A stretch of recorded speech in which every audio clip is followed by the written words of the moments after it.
What up, Rap Leaders? Welcome back to my channel. We're on Main Street this morning.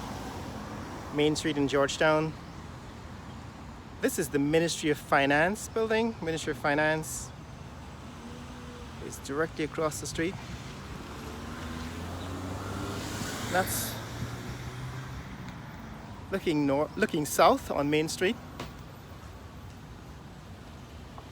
And just want to show you the location coordinates. Here we are. This is Lamaha Street and Main Street.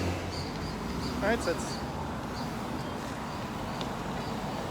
Main Street and Lamaha Street. We're at that intersection. So at Lamaha Street, Main Street turns into High Street. So north of Lamaha Street, which is where we're looking right now, that's High Street. High Street has seen a lot of action in terms of new buildings. This one is the World Trade Center building, owned by DDL, Demerara Distillers Limited. They own the rights to the name World Trade Center, and they're building the first World Trade Center location here in Guyana. We're going to see more of that as the building gets completed. But what I want to talk to you today about is this building, the Ministry of Finance, and the financial decisions that the government is making recently. So recently the government announced that they were going to give every citizen 100,000 Guyana dollars, and they've modified that to include all Guyanese living at home in Guyana and abroad. Now this is where these decisions are made. This is the Ministry of Finance. That's where they're going to do all the calculations and the decisions about how that money gets paid. Of course, the decision is made by, it's a political decision made by the PPP government. Ministry of Finance is where the vice president is his ministry, right? The vice president is the head of the ministry. Basically, it's his portfolio. He's the Minister of Finance. His portfolio is finance. Takes over the oil industry and oil and gas industry and all that stuff. So it's his decision. The question is, what is better? Is it better to give every citizen $100,000, or would it be better to simply raise the value of the Guyana dollar? Right? I've argued on this channel for many years that the value of the Guyana dollar should rise as a result of the oil and gas industry providing a sturdy base for the economy in Guyana. This is another building that's being renovated. This is an office building. It's been in the middle of renovations for a while. It seems as if they're gutting the building. They're going to reduce it to its studs and then rebuild it. And so what's happening right now is demolition. I've seen this building torn down and rebuilt and torn down and rebuilt. This is probably the third time. Maybe it's under new ownership. And so we're going to see what it looks like when it's completed. But it had all its windows a few weeks ago. Now all the windows are being removed and the building is being gutted again here on Main Street. Of course, this is opposite the Prime Minister's residence. The Prime Minister's residence is exactly across the street here. Right, that's the entrance to the Prime Minister's. Behind all of this shrubbery, that's the Prime Minister's residence. That's looking north again on Main Street. But the point I'm making in this video is the comparison between the rise in the value of the Guyana dollar and giving each citizen a one-off payment, a single payment of 100,000 Guyana dollars, which roughly works out to be about 480 US dollars. So about 480 US dollars. Now, the opposition PNC has argued that this money is a trap. It's basically a honey trap to get you to turn over your information to the ruling party, the PPP. So what the opposition is arguing, so they're turning this into a political debate. Whereas for me, it's simply a financial choice, right? The government of Guyana now has ample supply of money coming in from oil and gas, about $3 billion US annually. This year is going to be 2.8 billion, and it's going to increase every year for the next 4 or 5 years as the output of oil, the oil industry increases. So looking back at this building that's being renovated, which is next door to the British High Commission. This is the doctor's flats. So basically what the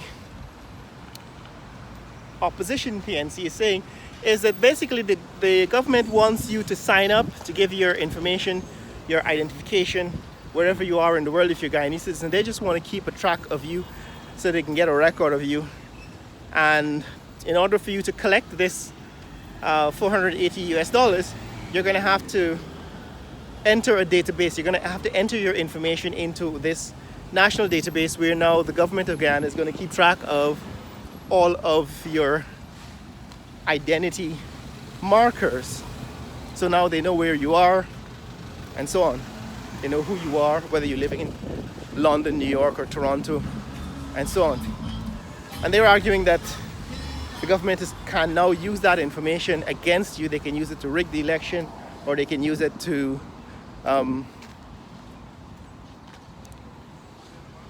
provide the US with information about your earnings. Because if you're in the US and you collect $480 from Guyana, you know, which is your right to do so, you still have to pay US taxes on it. And there's evidence of Diwali, which was, in fact, today was last night. Diwali. You can see the diyas. Don't know if these are real. No, they aren't. But they're representing the Festival of Lights here on Main Street. So that's what they're arguing, right? They're arguing, oh, and recently there was the breast cancer walk, which is why there are these pink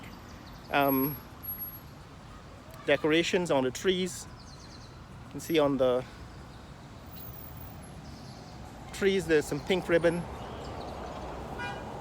On the trees they've decorated the city for the breast cancer, which was in October, breast cancer walk, and I think October was the breast cancer awareness month.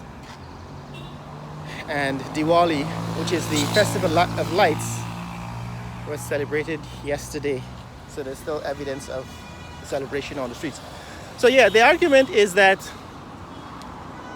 the government simply wants access to your identity, and this $480, which is minuscule compared to, you know, what you probably make in the US, is just a way for them to trap you into providing your information. Meanwhile, that information is now going to be available to your government, the US government, so that they can charge you taxes on it. That is the official residence of the president's official residence here on Main Street. Right, that's the entrance on Main Street, opposite the Guyana Power and Light GPL building.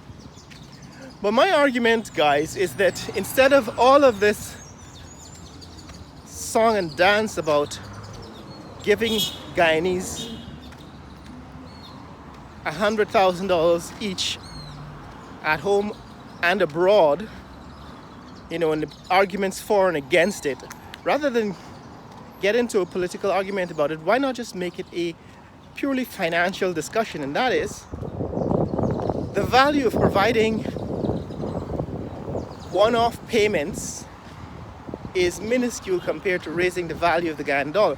If you raise the value of the Guyana dollar to what it was when the country gained independence, when Guyana became independent, the Guyana dollar was about 2 to 1 US. In other words, $1 US was equivalent to $2 Guyana. Right now, the exchange rate is 212 Guyana dollars to 1 US dollar. Guyana now has the economic base to support a stronger dollar. So my argument is, instead of playing around with giving certain groups of people 250,000 Guyana dollars and 100,000 Guyana dollars and 200,000 Guyana, instead of playing around with all these numbers, why not simply raise the value of the Guyana dollar?